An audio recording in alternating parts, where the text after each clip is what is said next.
Let's talk about the elephant in the room. My beard. This is my beard. Hear me roar. I'm no stranger to Fanatec products. I've owned many of them just in this past year or two, however long it's been.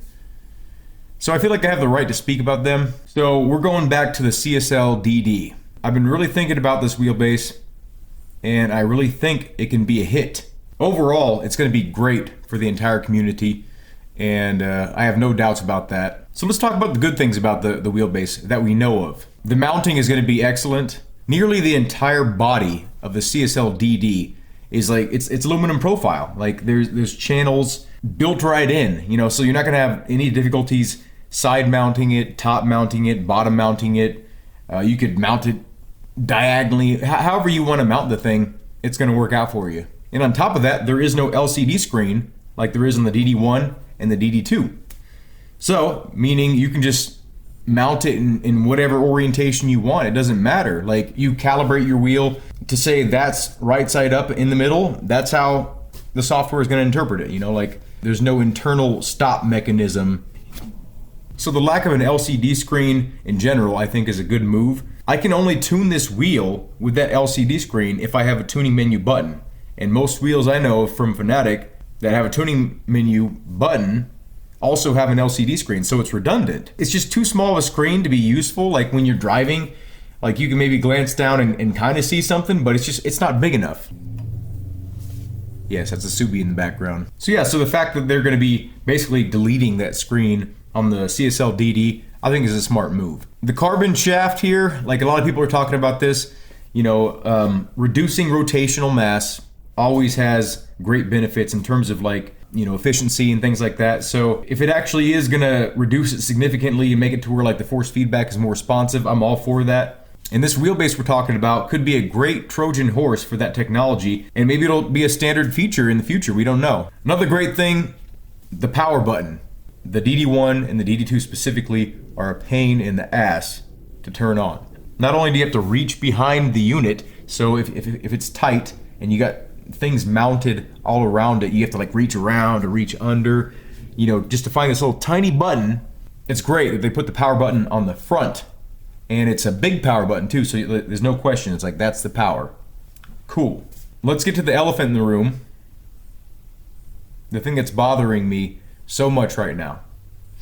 And Fanatec has done this in the past, and some of you might already know where I'm going with this. The power supply, or the power brick. That's a big deal to me. I don't like feeling like I own something, and in order to unlock its full capabilities, I have to buy something. It has the capability built in from day one to output 8 Newton meters of force. And if, from what I understand, is correct, the packaged in power supply, power brick, is going to only allow for 5 Newton meters, right? So you got to think about that for a little while. So you're buying something that's already capable of more, and they're limiting it. You're not unlocking power by buying something extra in this case. They are withholding power from you. You know, this is not an upgrade. This is just putting more power to the unit, and it can clearly handle the power, otherwise it wouldn't be a feature. So if it can handle that power, why wouldn't they just package in the most power that it can handle from the get-go? How much of a difference in price do you think it costs them between those two power supplies, or those power bricks? A couple dollars maybe? It makes perfect sense from a marketing standpoint. Rope you in with the term direct drive, right? They're like, oh shit, direct drive is awesome. I gotta get one of those. It's cheap. Then you realize, oh, 5 Newton meters is good. It's great. It's a great amount of force, but I want a little bit more. So now it's not a huge deal. I'll spend $50, $100, and get this booster kit. It'll unlock the full potential of my wheelbase. It's like, no, that's like Tesla. If you don't get that reference, Tesla sells electric cars, right? You probably know that already, but you might not know that they sell electric cars that are pretty fast and pretty powerful, right? Well, they are. If you pay like an extra $1,000, $2,000, I don't know what the going price is right now, but I know it's $1,000+ that you have to pay to unlock the performance mode of your vehicle, right? Like, they don't come down to your house and switch your motors out to bigger, more efficient, more powerful motors. They don't install a new computer like with higher capacity capacitors, bigger transformers, you know. You go to Tesla.com or whatever app and you click buy now, and then your car is unlocked for you. So does that make sense to you? Like, it would be one thing if it was like a physical package, right? Like it's something that they had to install to make the car faster. I don't even think it's like a person-to-person transaction. It's a person to pre-programmed application, right? Like, you just push buy now and then you're like, oh, my car is way faster now. Like, that's not, I don't want that to happen. I don't want that to happen in the future for anything. This video is not about Tesla, although I really hate that they do that. If that example wasn't good enough for you, let's take games for example. So a game developer develops a game. They take a year or two to develop it, whatever cycle, doesn't matter. And alongside of the game, they have a team of people developing DLC, right? It'd be one thing if that DLC came out a year or 6 months after the main release, right? Like, then you realize, oh, okay, these guys have been working hard, they deserve a little bit extra, they've been putting extra work into the game. No, they've used the same initial budget to develop this to release on day one. Would that make you mad? If you say yes to that, then you have 100% reason to be mad at Fanatec for giving you day one paid DLC. This is a paywall, is what it is. You're paying extra to get more content that's always been there in the first place. Now, if it's like a $20 upgrade, okay, I'll be accepting of that. It's still a slap to the face. It's still a little bit of a stab and a twist. $20 wouldn't be too hard of a price to swallow. But if it's $50, $75, $100 or more, I'm going to be very upset. I'm going to still try to get a hold of a unit to review for you all. And I'm making this video to make you aware this is yet another sort of nickel and dime business practice. It's a scheme. It's a scam. It's slimy.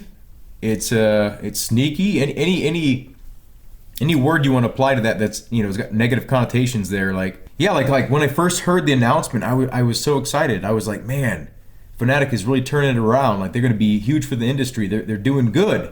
They need to up their customer service, and they need to stop being scammers in this kind of stuff. Like, I mean, they've done it before too. This handbrake, you can't see it, but let's say I didn't have a podium wheelbase or a CSL Elite or CSW or whatever.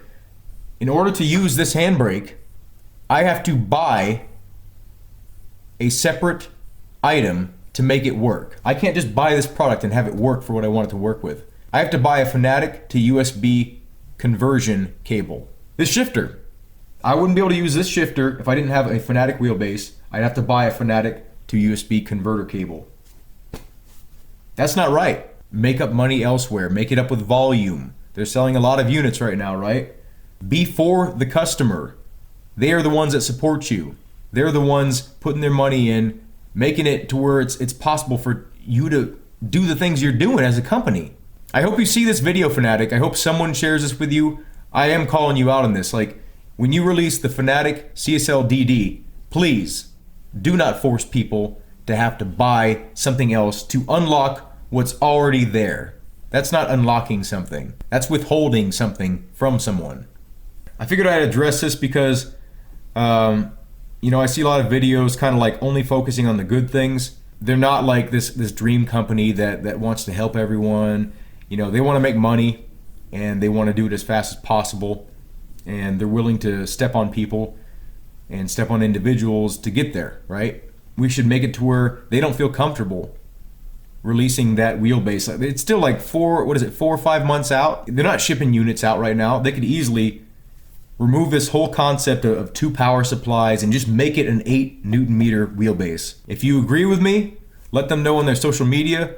Share this video. We are their customers. We are their blood. They cannot survive without us. Let's let them know that this is not right. Have a good day. Thank you for watching, and I hope to see you in a future video.